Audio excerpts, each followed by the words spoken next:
आज हम अल्पकालीन वित्त के स्रोतों के बारे में चर्चा करेंगे।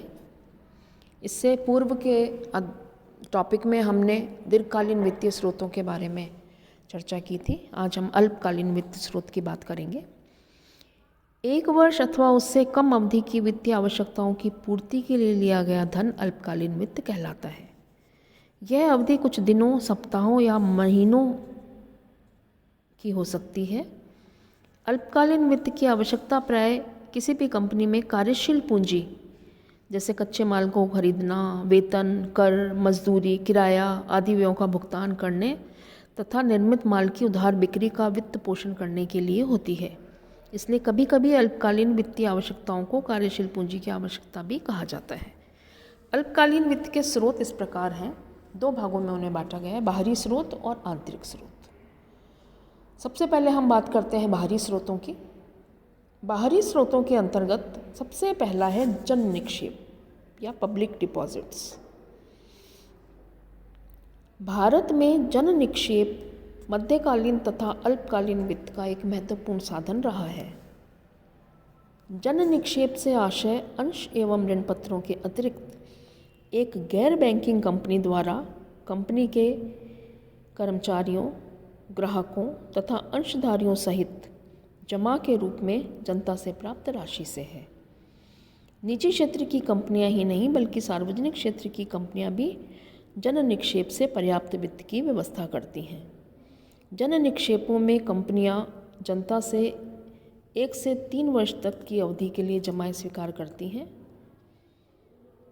जनता का कंपनियों में विश्वास होने के कारण लोगों द्वारा अपनी बचत को इन कंपनियों में जमा करवाया जाता है। जन निक्षेप के लाभ ये हैं कि इससे पूंजी आसानी से प्राप्त हो जाती है। ये अपेक्षाकृत सस्ता वित्त का स्रोत है, जिस जमा पर ब्याज की दर अन्य ऋणों की तुलना में कम होती है। यह एक लोचपूर्ण पूंजी संरचना है। इससे कंपनी की पूंजी संरचना लोचपूर्ण बनी रहती है।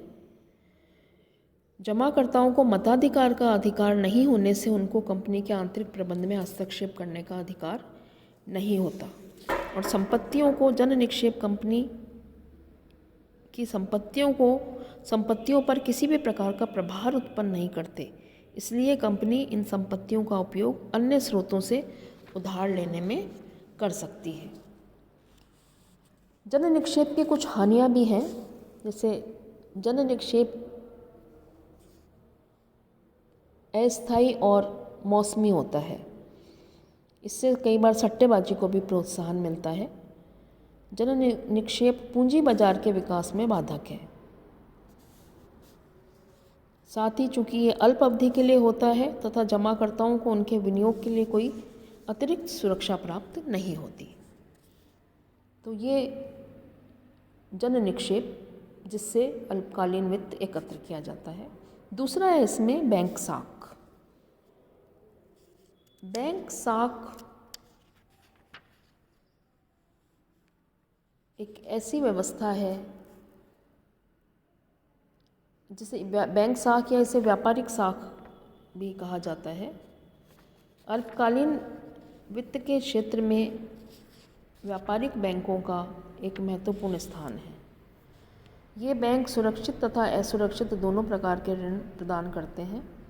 व्यावसायिक संस्थाओं की अल्पकालीन वित्तीय आवश्यकताओं की पूर्ति के लिए ये बैंक इस प्रकार से सहायता करते हैं। ऋण प्रदान इनके द्वारा किए जाते हैं। नकद साख, अधिविकर्ष, बिलों को भुनाना, विनिमय पत्र, प्रतिज्ञा पत्र, हुंडियाँ तथा अन्य प्रकार के साख पत्रों को बैंकों से भुनाकर नकद राशि प्राप्त की जा सकती है। तो इस प्रकार से बैंक साख के माध्यम से अल्पकालीन वित्त एकत्र किया जा सकता है। अगला है वाणिज्यिक पत्र। वाणिज्यिक पत्र विकसित देशों में अल्पकालीन कोषों की प्राप्ति का एक महत्वपूर्ण साधन है। भारत में इसे रिजर्व बैंक द्वारा 1990 में लागू किया गया। वाणिज्यिक पत्र अल्पकालीन कोषों की प्राप्ति के लिए व्यावसायिक संस्थाओं द्वारा एक निश्चित अवधि के लिए सामान्य रूप से 7 दिन से 90 दिन की अवधि के लिए बट्टे के आधार पर वाहक को दे एक असुरक्षित प्रतिज्ञा पत्र है।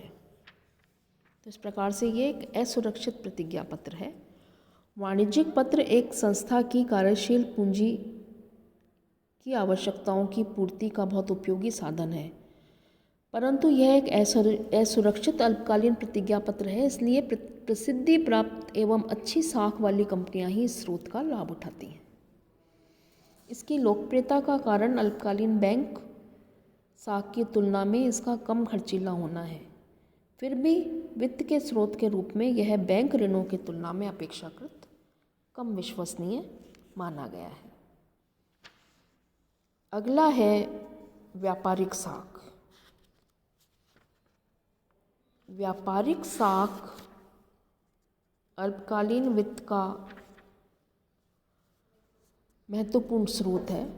व्यापारिक साख वह साख है जो एक व्यापारिक संस्था दूसरी व्यापारिक संस्था को उधार माल या सेवा बेचकर प्रदान करती है। व्यापारिक साख मुद्रा के स्थान पर माल के ऋण के समान है। सामान्यतः व्यापारिक साख की 3 श्रेणियां होती हैं: खुला खाता, विनिमय पत्र तथा प्रतिज्ञा पत्र। व्यापारिक साख साधारणतः खुला खाते के अंतर्गत दी जाती है, जिसमें पूर्तिकर्ता विक्रेता को माल बेचता है तथा भुगतान विक्रय बीजक की शर्तों के अनुसार, बिल की शर्तों के अनुसार भविष्य में प्राप्त करता है। यह विनिमय पत्र के रूप में भी हो सकता है, जिसमें क्रेता विक्रेता द्वारा लिखित बिल को स्वीकार करता है, या ये एक निश्चित भावी तिथि पर देय प्रतिज्ञा पत्र हस्तांतरित किया जाता है। व्यापारिक साख आसानी से उपलब्ध हो जाती है। इसमें कोई विशेष कानूनी औपचारिकताओं को पूरा नहीं करना पड़ता। उधार की शर्तों में आसानी से परिवर्तन करवाया जा सकता है। किसी संपत्ति पर प्रभार उत्पन्न नहीं करना पड़ता। यह वित्त का एक मितव्ययी तरीका है, क्योंकि इसमें ब्याज नहीं लगता। इसके कुछ दोष भी हैं, जैसे उधार क्रय पर माल महंगा मिलता है, माल के चयन का पूरा अवसर नहीं मिलता, क्योंकि जहाँ माल पसंद हो वहाँ से उधार क्रय की सुविधा मिलेगी ज़रूरी नहीं है। नई संस्थाओं को व्यापारिक साख प्राप्त करने में अनेक कठिनाइयों का सामना करना पड़ता है। विक्रेता को व्यवसाय में अधिक कार्यशील पूंजी लगानी पड़ती है। ये सब इसके कुछ नुकसान भी हैं। तो ये 4 जो हैं ये बाहरी स्रोत जिनसे अल्पकालीन वित्त एकत्र किया जा सकता है। आंतरिक स्रोतों के अंतर्गत दूसरे जो है अल्पकालीन वित्त प्राप्ति के स्रोत, वो हैं आंतरिक स्रोत। आंतरिक स्रोतों में पहला है प्रतिधारित अर्जन। इसे आंतरिक साधनों द्वारा वित्त प्रबंध अथवा लाभों का पुनर्विनियोजन कहते हैं। इस प्रकार लाभों का पुनर्विनियोजन वित्तीय प्रबंध की एक तकनीक है, जिसमें कंपनी के समस्त लाभों को अंशधारियों में लाभांश के रूप में वितरित नहीं किया जाता, बल्कि लाभों का एक भाग व्यवसाय में रोक लिया जाता है या पुनर्विनियोजित कर दिया जाता है। वित्त पोषण के इस साधन की तुलना भारतीय नारी की उस आदत से की जा सकती है, जिसमें वह अपने पति की आय में से बुरे दिनों के लिए कुछ बचा कर रख लेती है और उसका उपयोग तब करती है जब परिवार के सामने कोई अन्य विकल्प नहीं होता। तो इस प्रकार से ये रोकी गई अर्जनें या प्रतिधारित अर्जनें जो हैं ये भी एक वित्त का स्रोत होती हैं। और दूसरा है इसमें ग्राहकों से अग्रिम। कभी कभी निर्माता या विक्रेता माल बेचने से पहले ग्राहकों से माल के आदेश के साथ संपूर्ण या आंशिक राशि अग्रिम वसूल करते हैं। यह अग्रिम राशि वस्तु की सुपुर्दगी तक विक्रेता के पास रहती है। इस पर कोई ब्याज नहीं दिया जाता। इस प्रकार ग्राहकों से प्राप्त राशि अल्पकालीन वित्त पूर्ति का प्रमुख साधन है, किंतु यह साधन तभी काम में लिया जा सकता है जब संस्था की साख अच्छी हो तथा विक्रेताओं में विश्वास हो कि अग्रिम राशि भेजने पर माल समय पर भेज दिया जाएगा। तो ये कुछ अल्पकालीन वित्त के स्रोत थे जिनका उपयोग करके अल्पकाल के लिए या कार्यशील पूंजी के लिए संस्थाएं वित्त एकत्र करती हैं। धन्यवाद।